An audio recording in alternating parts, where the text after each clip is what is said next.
backdrop of their love story was the Eastern Bloc and the Berlin Wall.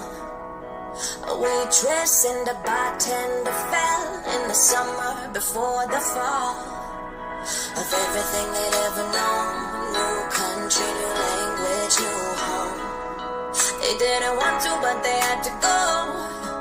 So they jumped into the unknown. All they wanted was a better life. Sometimes when I'm complaining, I'm like, who am I can't imagine being playing, getting off an airplane at JFK with $75 in a suitcase, hoping for a better life. We started at the bottom so that maybe I could touch the sky. Hope my dreams are worth the price. Gotta make good on the sacrifice for a better life.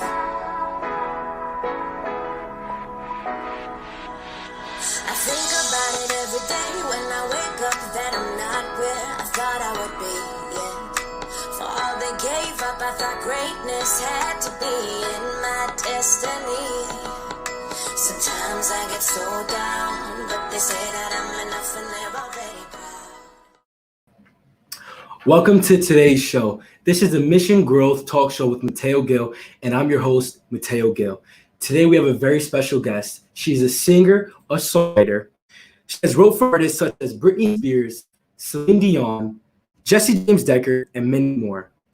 She has appeared on Fox, ESPN, Lifetime, MTV, NBC, CBS, and on NBC's current hit TV series, Nashville.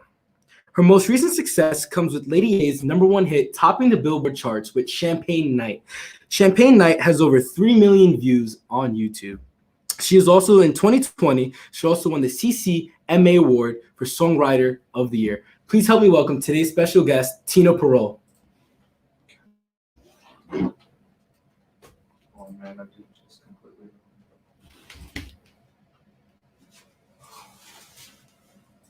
Hi. Are you there, Tina? I think it froze a little bit. I am here. Can you guys hear me? Yeah, we got you loud and clear. How's my video? Is it okay? Yeah, you're actually frozen, but I can hear you. Am I? Yeah, it's okay. The whole point of this is we are live on like my Facebook and stuff, but the whole thing is we're gonna record it and edit it, so it's no big deal. Okay. We'll try to fix this up real quick. I'm sorry that happened. No worries. I can just. No worries. Yeah. This man just completely. It's all right. You know what happened? My little cousin called me right as it was the ending to your song. Oh, okay. And I think that's what might have happened. That's on my end. That's on your camera. There we go. That's my producer Pilgrim back there. Hey guys. Hey. All right. Are we cool? All right. Are you ready? Put her backstage. I'm just gonna just say welcome Tina Parol, and then I'll edit it in. All right. Yep. Please help me welcome today's special guest, Tina Parol. Hey. Hey, Tina. I just want to say I'm amazing. I just want to say, we talked a little bit backstage, but your music has inspired me so much. And I know it has inspired so many millions and millions of people out there. So I just want to thank you for that personally, for being able to impact so many lives. Oh my gosh, that's so sweet. Thanks for saying that. Awesome. All right, so to start off, we're gonna do a little icebreaker, a little bit of game. I like to call this game Fire for Effect. So what we're gonna do here is I'm just gonna give you like this or that questions and see what answers you give us. All right? Oh boy. Okay. Pretty easy. All right, no worries. First question: city life or country life? I used to be a city girl, but the older I get, I have to say country life. Singing or songwriting? Oh man, that's tough. That's really tough. I think I'm gonna have to go with songwriting. Wine or beer? Ugh, I don't like either, but wine if I had to choose. What about champagne? Champagne. We go with champagne. Baseball or football? Football. Who's your favorite Buffalo Bills player? Josh Allen. Favorite artist or musician? That's rough. Picking just one. Stevie Nicks. Army or Navy? Ooh, Army. There we go. Finally, our first guest that chooses Army. You know, that was a good answer. Wow, that's awesome. Tina, thanks for playing. So, Yeah. in the questions, I know you're a Bills fans, and congratulations, you're making it to the playoffs now. Josh Allen was out there carrying fantasy owners to championships out there. So, Yeah. can you tell us a little bit about, where you're from, where you grew up, and kind of where you're at? Yeah, I was born in Somerville, New Jersey, and when I was 3, I moved to Buffalo, New York, and was raised there. My parents are originally from Poland, so they are immigrants, and so that's a big part of my culture and just, day-to-day life, right? Like it's a big part of my heritage. So though I'm from the Northeast, like I also really associate with Poland. 100%. That's so awesome. So, I was actually reading that you actually lived in Long Island City and you actually went to NYU for a little bit. So, I did. how was that time there? Like being in New York, being in the city, how did that like inspire you? Because I feel like being from the city, it comes with a passion, it comes with a grit and a grind. And I actually read that at the age of 14, you were cold calling people, acting as your mother, trying to get jobs and everything. And I think that was so inspiring. Can you tell us a little bit about that and what caused you to do that? Yeah, no, I was very driven from a young age. I really wanted to be in the music industry. And I just decided that, if my mom wasn't going to do it, that I would. So I started calling entertainment lawyers in New York from Buffalo and saying, hey, my daughter is really good and hope you guys could hear her demo. And that led to one lawyer actually listening and helping, me navigate the music biz waters. And then when I was 16, I moved from Buffalo to Westchester County and ended up graduating from Sleepy Hollow High, which is like 30 minutes north of Manhattan. So I'd been in that tri-state area and then ended up going to NYU for a little bit. And it was awesome because it's just such a diverse city. I learned a lot about different kinds of music, which was really great, and different kinds of people. And, it definitely grows you up fast. Like New York is the type of place where, especially if you're going to college in New York, there's no campus at NYU. Like there's no quad, there's nothing like that. So you have to just manage your time like an adult would at that point already, an adult with a job, I mean. So like we had some, though my dorm was in the West Village, like I had classes in the Upper East Side or the financial district, and I had to, get on the subway and manage my time, really, really well. So it definitely grew me up fast, made me tough. I'm so happy I lived in New York for as long as I did. Like I loved it. And yeah, I definitely miss it for sure. That's awesome. So when you were cold calling these lawyers, how many like calls did you make to get one? Because that, how many did it cost? Probably 50 or 60. And that's like we were talking before. It takes, you have to persevere through that. And at such a young age, I think that speaks to why you had such a successful career, and you still have a successful career. And that's simply amazing. So your music and your songs inspire, as I mentioned earlier before. I really love your Disney song, "Live Your Story." Oh, thank you. Yeah, it was awesome, and it was really moving. So can you talk a little bit what motivates you, what inspires you to create such moving music? Because all artists don't have to create music that inspires, or so what drives you to do that?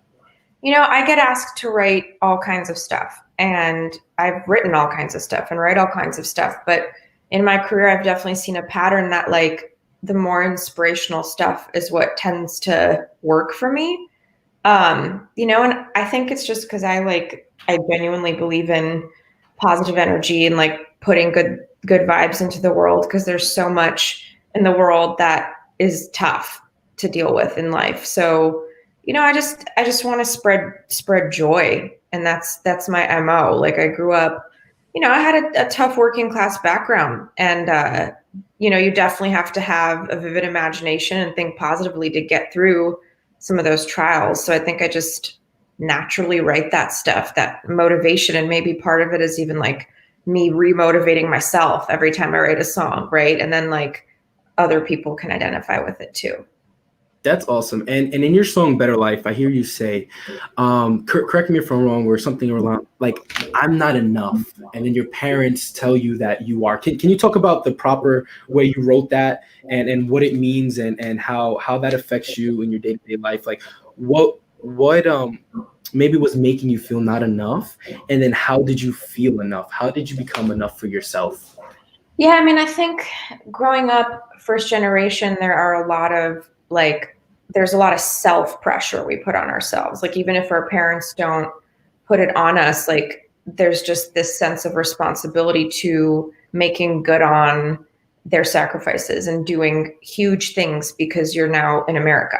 That's at least how I viewed life for a really long time, and still sometimes do. But I'm just hard on myself. Like, I like winning and succeeding, and I think living in a culture where we're constantly comparing on social media to someone else's highlight reel, it can get to you. It can make you feel like your achievements and your accomplishments aren't enough because, oh, this person has more, or this person has more, and this person got here faster, or whatever. And like any industry, the music industry is super cutthroat like that.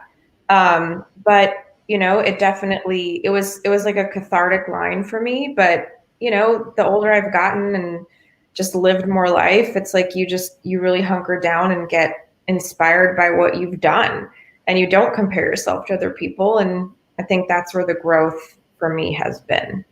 Yeah, and I think that your parents they played a big role in my growth and throughout my career, and obviously they're the main inspiration for a lot of your work. What are some things that parents can do out there, or like that have been successful for you? Like what has helped you? What has your parents done for you that has helped you throughout your career? I mean, just for me, observing how hard they work has been something that I've cherished. Like, their blue collar essentially is where they come from and have moved up in the world, but it's been because of sweat equity, not because of connections or anything like that. So for me, it's just been like seeing that perseverance, like knowing that they've come from not much, but have built like a pretty solid, middle class life for themselves. To me, it's like about constantly persevering. So it's definitely instilled like a sense of not quitting. Yeah, 100%. So, Tina, throughout your career, I mean, obviously it's like up and down. So, what has been a big adversity that you've overcome personally that throughout your career maybe you thought you couldn't bounce back from, or something like what is one of your biggest adversities? I mean, I think, especially working in country music a lot, it's super male dominated. So it's been exciting to have all kinds of cuts from, male country, female country, to pop, to hip hop, to TV and film, to Disney, like, just being able to, overcome that odd. Like, at the end of the day, it's a male dominated industry of producers and writers. So And that's what you wrote in your song, "Live Your Story," was defying the odds, which was just so beautiful. That's amazing. So, Tina, can you just tell me and tell the audience a little bit about how amazing it is to go on tour? Because you went on tour at a very young age. yeah. And I used to do Zumba fitness. I don't know if you ever heard of Zumba fitness. Yeah. And I got some videos on YouTube, and they're pretty funny. But I was at conventions, I was at nightclubs, meeting Daddy Yankee, Little John, and it was so amazing. But then, like, I'm 10 years old, and then all of a sudden, I'm like, well, where's life go from here? Right. So, Yeah. how was that for you, achieving such success at a young age? You were pretty young when you achieved that, and what how was that for you? Yeah, I was touring at like 19 and 20. It's, I look back on those days and I like, have all the photos and stuff like that from back in that day. And it was so much fun. Like, I had a band and I did all kinds of tours around the country. I got to see so much of the United States, which was awesome. Usually in the summer, so like good time of year to travel. And it was incredible playing music for crowds every night and just living the dream so young. I definitely I'm glad I'm not touring right now. Like, it's a grind, like, literally sleeping 3 or 4 hours a night every night and doing radio tour. And on radio tour, especially, I'd be in like Oklahoma in the morning, Dallas for lunch, then another city in Texas for dinner, and then hop on a plane. Like you just try to get as much done as you could in a day. And it was intense. So, super fun, definitely for someone in their early 20s. Yeah. Yeah. And people don't realize that sometimes, athletes, singers, celebrities, you see the show, you don't see what goes on behind the scenes, and it's taxing on your body, your mind, your spirit, and your soul. Throughout that time, I mean, did you do like some meditation? Like, what were some things that you did to keep you going, if you did anything at all throughout those like travel times? I've always like meditated a lot and prayed a lot, big part of my life, but I'm also very into nutrition, even more so now, but I tried as much as I could to, eat well on the road, which is really, really, really hard. But, it's definitely a grind. People don't understand what athletes and entertainers go through in particular, like it's such, obviously no one's touring now, but like it's such a wear and tear on the body for sure, and on the mind as a result, because you're just not sleeping and you're eating junk food. And again, it was so much fun at that point in my life. I did it for like 2.5, almost 3 years straight. But yeah, glad I'm on the other side of it now. So throughout the pandemic and COVID, obviously it's been a tough time for many people. Are you meditating now? Are you staying? Like, what keeps you going throughout these tough times? What's something that you can give the viewers that they can do at home that's very simple, something that can keep them going throughout these tough times? Yeah, I mean, I am very, very big into mental health. It's something that I see myself actually working in that field eventually down the line in my life. So I really do believe in regimen. And I think a big part of that is meditation for sure. There's a great app called Headspace that I've recently discovered and started using. My husband showed it to me, and there's actually a Headspace program on Netflix. Just came out. Yeah, just came out. It does a guided meditation. It's really wonderful. Like, I truly think that even if it's a few times a day, taking that 5 to 10 minutes and teaching your mind how to meditate is super, super important for grounding yourself right now. Another thing is I maybe drink coffee like every 2 days. I try to not drink a lot of caffeine because I've noticed that that's definitely amped up my anxiety at this time. So I would say, as much as you can, try to cut back on the caffeine, or use green tea, things that are a little bit less caffeinated than like a jolt of espresso, Can you hear me there? I think I lost you for a little second, T. I can hear you. I think we froze again. Yeah. You need me to do that again? No. You're fine. I put my phone on do not disturb. I don't know. You know what? I think it's coming through the laptop. All right, guys, we're gonna have to deal with my face again. I'll just edit it out. No, but that was amazing. We'll keep that there. Okay.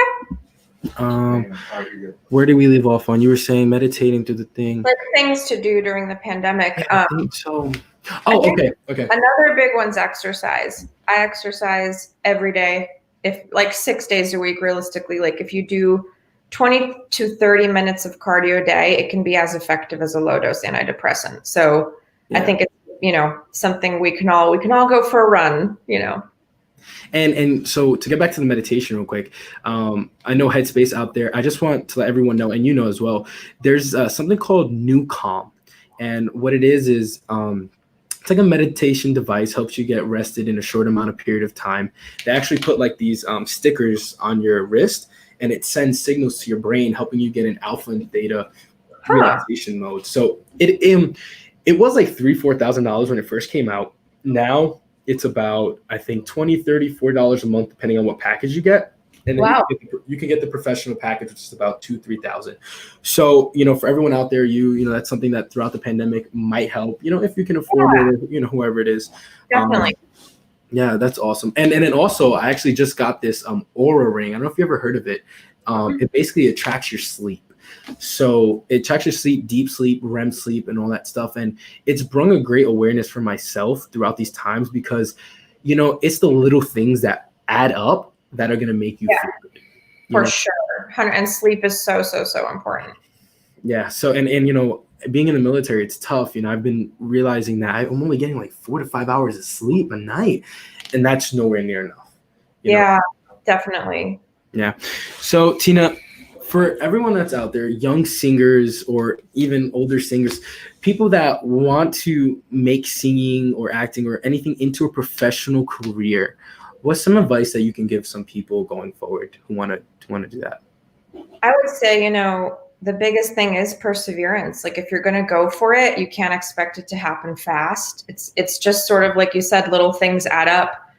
It's a build. Like I've been doing this professionally for 15 years and I can now really say like, okay, here's my list of things that I've done. Right. And I didn't have that list year 1, 2, 3. Like it takes time and it can be frustrating because year to year, you don't know if you see enough, right, going on. But then all of a sudden you look back and you go, oh, wow, look at all this stuff that's compounded. This is crazy. This resume is crazy. So, it's about sticking in it, persevering, being persistent, and being really, really, really good at what you do, like honing in your craft, not just your talent, but practicing it.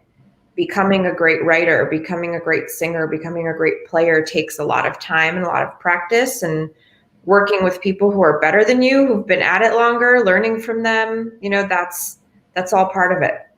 Have you ever thought about like coaching singing or anything like that? I definitely have. I've had so many great coaches in my life that I'd love to pay that forward, at some point in my future for sure. That's awesome. So real quick, I wasn't really going to touch on this, but for the future for mental growth, I really want to try to become a platform where people can come for all aspects of growth, whether it's talent growth, physical growth, mental growth. So hopefully in the near future, if that's something that you're interested in, we can get you a part of the team here. I heard you want to do some life coaching too. So definitely hit me up. All right, team. So we're going to play this little game that I like to call right now. It's higher or lower. Very simple game. I'm going to show you some cards, and you have to guess whether the next card is going to be higher or lower. Okay. If you get 6 out of 10 correct, one lucky viewer will get $10 in mental growth cash. Oh, okay. Yay. Okay. You ready? Yep. All right. The first card is a queen. Okay. Higher or lower? Higher. Okay. So in a deck of cards, you have the ace, the king, the queen. I know. Okay. So the only thing that's higher than a queen is the king and the ace. Yeah. So you're gonna go higher. I am. I'm gonna take the bet. You're gonna take the risk. Guess what she got? What I got? A joker. Oh, is that good? So last episode with Athena Martinez, she pulled a joker card as well. So what that does is, it is higher. It does count as a win. And also one lucky viewer will get 15 or 20% off at the end of the show. So that's a great card. All right. This is a king. Higher or lower? Lower. Lower. 6. Higher or lower? Higher.